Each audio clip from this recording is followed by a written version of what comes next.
Understanding Order 83, my first point, I think, has just been made by the Honorable Junet. It is important, Mr. Speaker, that the majority does not diminish debate on technicalities. Everything that the chairman said in terms of what will be amended is yet to be moved. So we are at liberty to discuss everything on the bill as it is. And in that respect, we cannot be limited. Mr. Speaker, number 2, the Honorable Dismas Barasa is wearing an unparliamentary hat. Could you please guide him to be parliamentary? I'll be coming back, Mr. Speaker, on your earlier ruling on these matters, but that will be later. But could the Honorable Dismas Barasa stop wearing that village hat that he's wearing here? Thank you.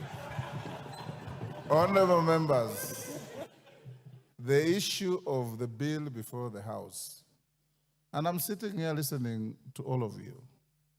I listened to the move of the bill, and he said, this bill contains this, but at committee stage, I'll drop it. That becomes part of your Hansard.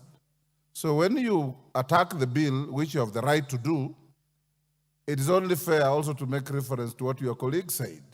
You can still say, Order Wanjala, I am not giving you any CAG rules. I'm simply saying the Hansard is there to bail out people. So when your colleague stands up after you have attacked something and says, when I presented the bill, I already said this, it's legitimate.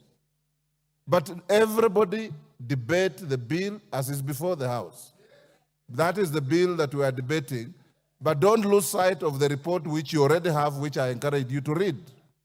Wachira Karani.